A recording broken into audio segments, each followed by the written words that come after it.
नमस्ते everyone. On target में आप सभी का स्वागत है।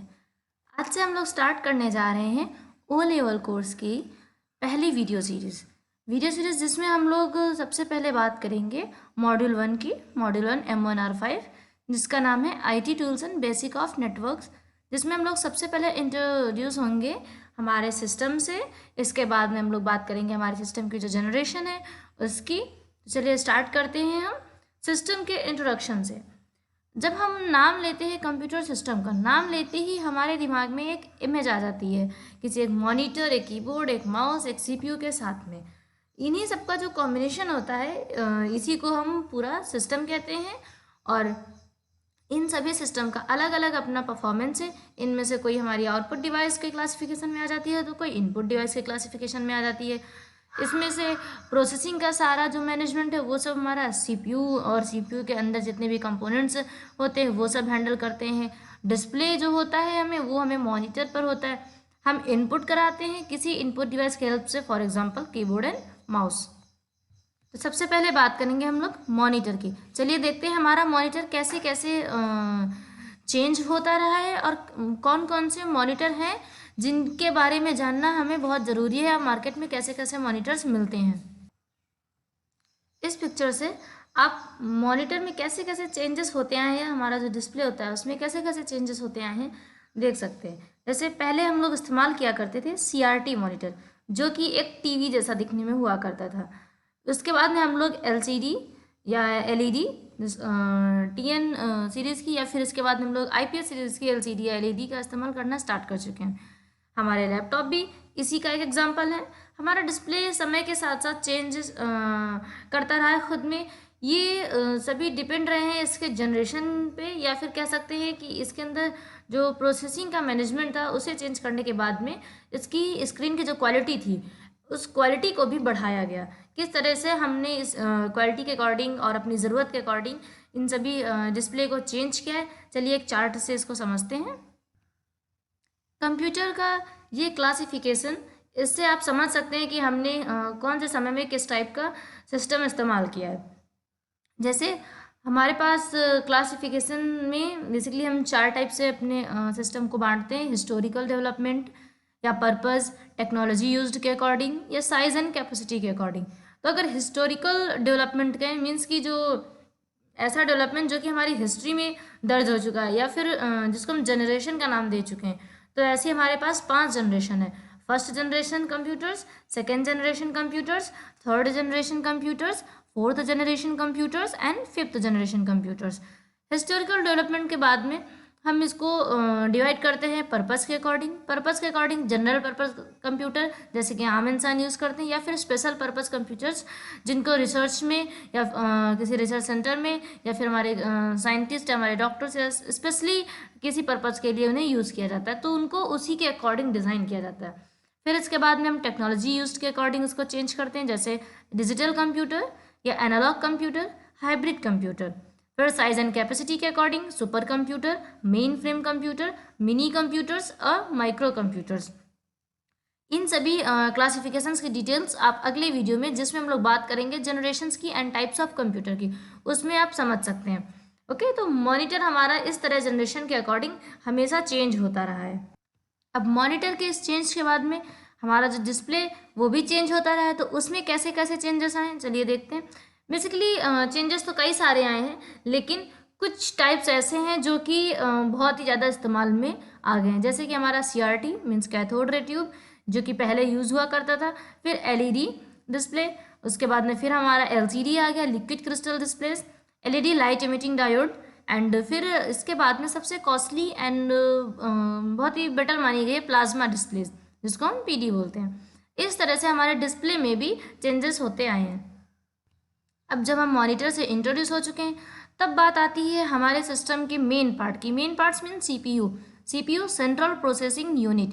अगर हम बात करें दिखने में कैसा होता है, तो CPU आपका दिखने में कुछ ऐसा होता है, एक बॉक्स जैसा, जो कि जिसके अंदर काफ़ी सारे कंपोनेंट्स होते हैं हमारे ज़रूरत के, हमारे सिस्टम की ज़रूरत के। CPU में हमारे फ्रंट पैनल, इस सामने के भाग को फ्रंट पैनल, पीछे के पार्ट को हम लोग बैक पैनल बोलते हैं। जो फ्रंट पैनल होता है इसमें हमारे पास सीपीयू को ऑन करने का स्विच या सीपीयू में कुछ हमारे पोर्ट्स दिए होंगे एक्स्ट्रा।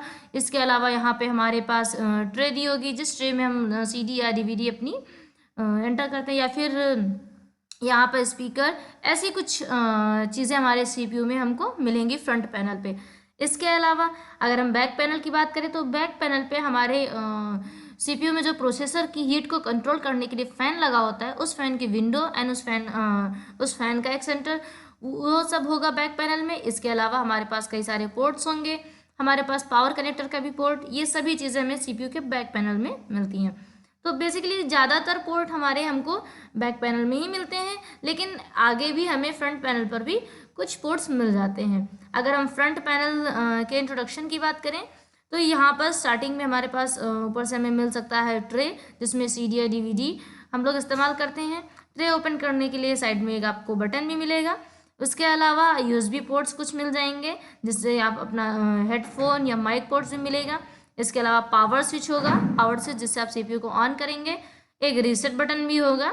इसके अलावा अगर हम बैक पैनल की बात करें तो बैक पैनल के इंट्रोडक्शन में सबसे पहले हम बात करते हैं पावर कनेक्टर की। पावर कनेक्टर जिसमें प्लग इन करने के बाद में हमारे सीपीयू को इलेक्ट्रिसिटी सप्लाई होने लगती है। इसके बाद PS2 कीबोर्ड कनेक्टर, हमारा जो पहले कीबोर्ड या माउस कनेक्ट हुआ करता था वो PS2 पोर्ट में आता था। PS2 कनेक्टर्स जिसमें से पर्पल साइन होता था कीबोर्ड का एंड ग्रीन साइन हुआ करता था माउस का। अभी भी हमको ये पोर्ट मिलता ज़रूर है, हाँ, लेकिन इसका इस्तेमाल होना कम हो गया, क्योंकि अब हमारे कीबोर्ड एंड माउस का जो पोर्ट और कनेक्टर है वो सभी USB टाइप्स मिलने लग गए। तो ये होते हैं हमारे दोनों PS2 कनेक्टर्स या PS2 पोर्ट। इसके बाद में हम बात करते हैं हमारे VGA पोर्ट की, हमारे जो पैरेलल पोर्ट है। VGA पोर्ट जिसमें हम मॉनिटर कनेक्ट करते हैं, पैरेलल पोर्ट इसमें हम प्रिंटर कनेक्ट किया करते थे। फिर कुछ USB पोर्ट्स हमारे अदर डिवाइसेस को कनेक्ट करने के लिए। इसके अलावा जो माइक्रोफोन जैक होता है उसके लिए यहाँ पर कुछ हमारे पास पोर्ट्स दिए गए हैं। ऑडियो आउट जैक है, लाइन इन जैक है, इन सभी जैक से हम लोग ऑडियो या माइक्रोफोन का इस्तेमाल करते हैं। फिर हमारे पास ईथरनेट लैन पोर्ट को कनेक्ट करने के लिए एक पोर्ट दिया होगा, जिससे हम लोग हमारे जो ब्रॉडबैंड के नेटवर्क्स होते हैं उन सभी को कनेक्ट करते हैं। इसके अलावा हमारे पास कुछ एक्सपेंशन स्लॉट्स होता है, जिसमें अलग से भी हम लोग अपने कुछ पोर्ट्स को लगा सकते हैं, जिससे कि हमें अगर कुछ अदर डिवाइसेस का इस्तेमाल करना है, कुछ हमारे पास एक्सटर्नल डिवाइसेस और भी हैं, तो उनका भी इस्तेमाल हम इसी सीपीयू में कर सकते हैं। इस तरीके से हम सीपीयू को भी जान लेते हैं। अब सीपीयू के जानने के बाद में हम लोग बात करते हैं माउस की। माउस हमारी एक इनपुट डिवाइस है सबसे पहली चीज़ तो।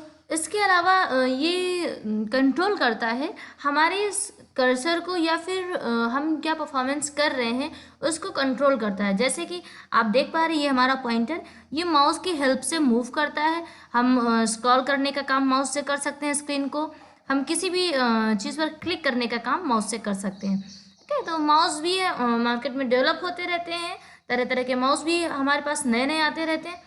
जिसमें पहले हमारे पास PS2 पोर्ट का आता था, अभी आने लग गया है हमारे पास USB केबल। ये होता है हमारा USB केबल या USB पोर्ट जो हमें CPU में मिलता है।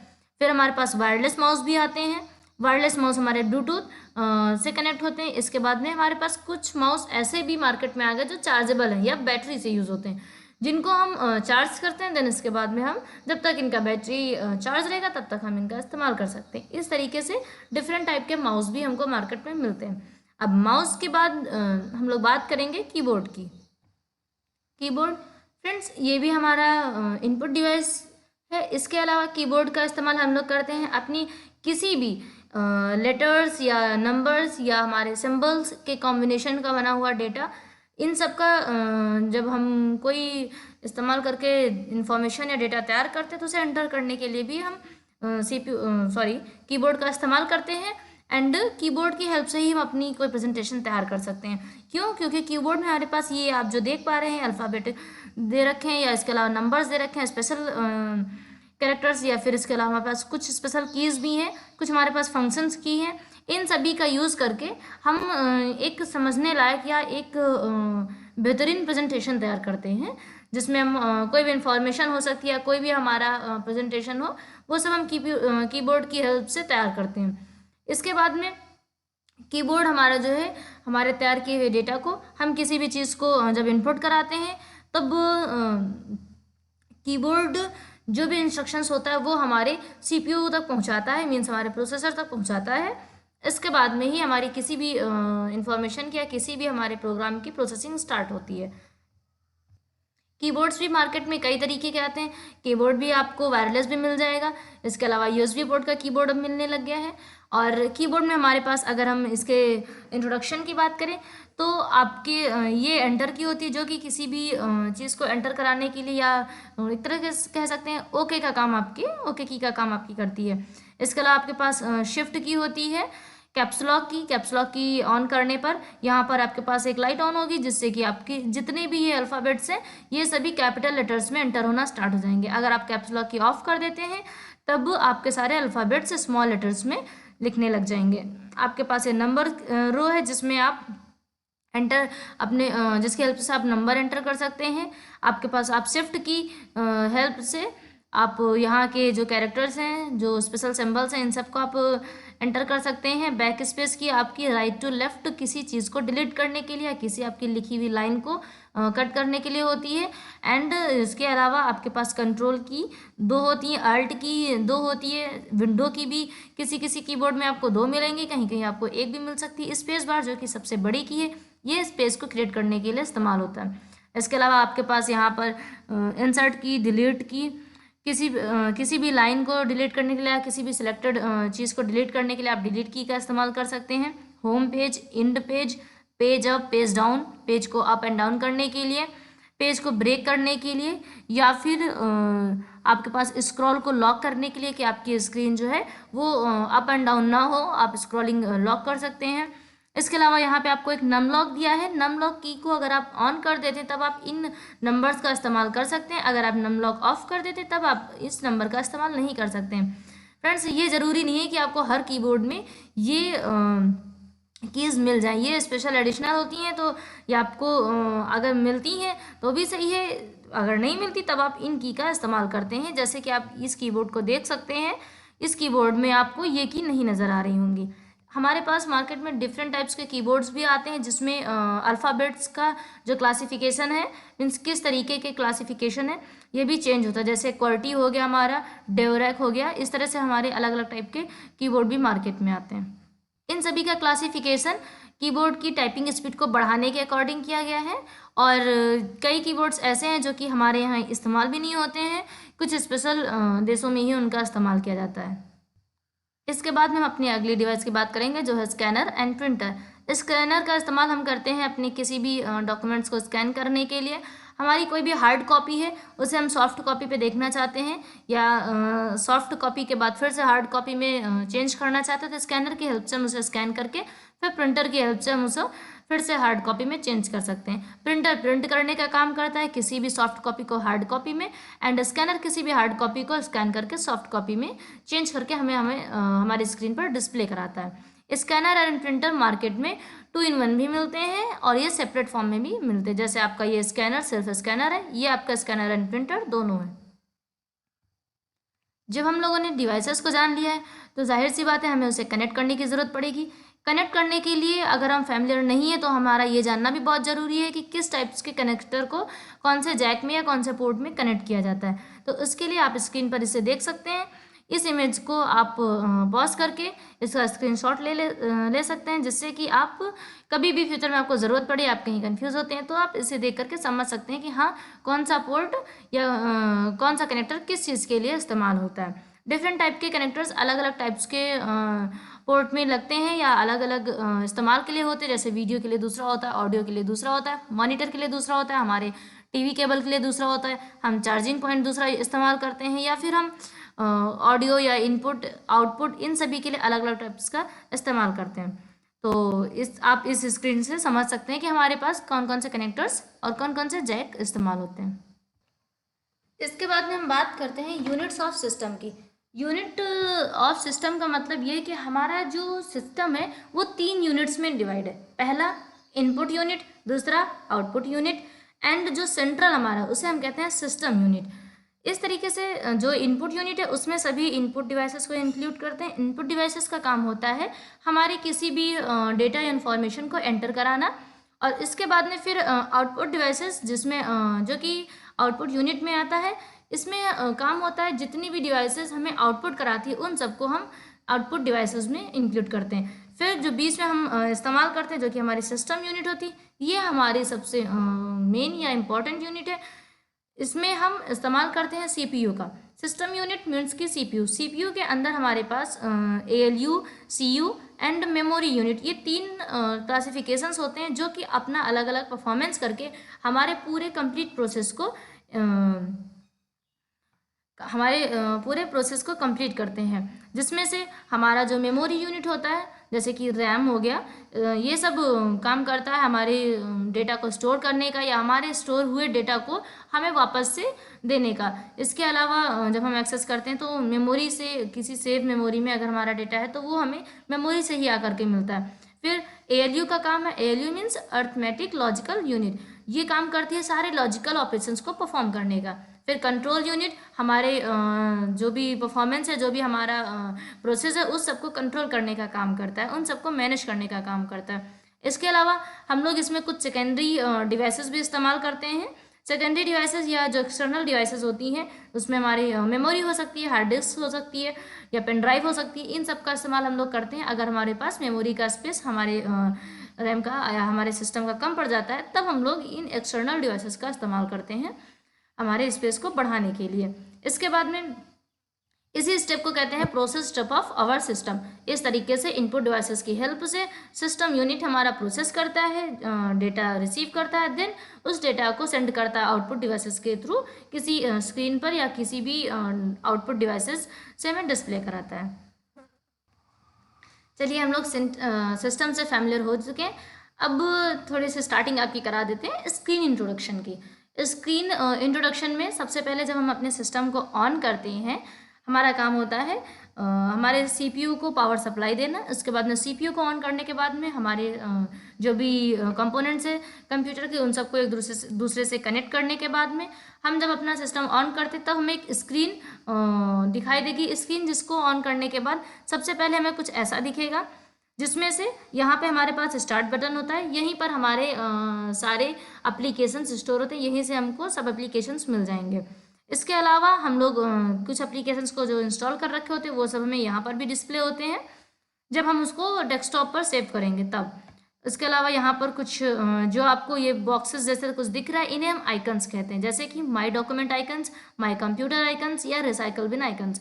रिसाइकल बिन सभी चीज़ों को रिस्टोर करने का, ये सब चीज़ें हम डीपली बाद में समझेंगे। फिर ये आपका पूरा डेस्कटॉप एरिया कहलाता है, जो भी स्क्रीन आपको दिखाई देती है। इसके अलावा यहाँ पे क्विक लॉन्च टूल बार होता है, जो कि आपने जो अभी कोई भी एप्लीकेशन यहाँ पे सेट कर रखा है, जल्दी आप उसका इस्तेमाल किया करते हैं तो आप उनको यहाँ पे इस ट्रे में आप सेट करके उसे जल्दी ही क्विकली एक्सेस करने के लायक बना सकते हैं। या फिर आप जा कर के आप यहाँ से भी ओपन कर सकते हैं, यहाँ से भी ओपन कर सकते हैं। यहाँ पे सेट करने के बाद में आपको इधर उधर ढूंढने की जरूरत नहीं है, आपको जल्दी से मिल जाता है। इसके अलावा टास्क बार, जो भी चीज़ें आपकी ओपन है या जो भी परफॉर्मेंस आपका हो रहा है, अगर किसी भी एप्लीकेशन को आपने ओपन कर रखा है तो वो सब आपको टास्क बार में दिखता रहेगा। टास्क बार आपको बताएगा कि आपने कौन सा एप्लीकेशन ओपन कर रखा है या कौन से एप्लीकेशन पर आप इस समय हैं। इसके अलावा आपका ये माउस पॉइंटर यही जिसे मैं मूव करा रही हूँ, इसी पॉइंटर के थ्रू हम किसी भी एप्लीकेशन पर जाकर डबल क्लिक करके उसे ओपन करते हैं या किसी भी स्क्रॉलिंग लाइन को हम स्क्रॉल करते हैं। इसके अलावा हमारे पास यहाँ नोटिफिकेशन एरिया होता है जिसमें हमारे सारी नोटिफिकेशंस हमको मिलती हैं। यहाँ पर हमारी डेट्स, हमारा जो सिस्टम का बैटरी हो गया या हमारा सिस्टम नेटवर्क से कनेक्ट है या नहीं है, या लैंग्वेज कौन सी है, या टाइम क्या है, सब कुछ यहीं पर इसी नोटिफिकेशन एरिया में हमें शो होता है। तो फ्रेंड्स, इस तरीके से हम लोग अपने सिस्टम से इंट्रोड्यूस हो चुके हैं। नेक्स्ट वीडियो में हम बात करेंगे हमारे जनरेशन की, कि किस तरीके से जनरेशन में डेवलप होकर के हमारे सिस्टम ने कैसे कैसे चेंजेस किए, खुद में किस तरीके से साइज में चेंजेस किया, ये सब हम लोग आगे चल के पढ़ने वाले हैं। आई होप आपको ये वीडियो समझ में आया हो। अगर आपको वीडियो पसंद आया तो प्लीज़ हमारे वीडियो को लाइक कीजिएगा।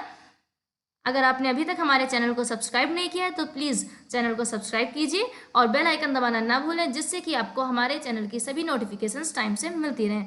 और ज़्यादा से ज़्यादा लोगों से शेयर करें। Thank you for watching this video.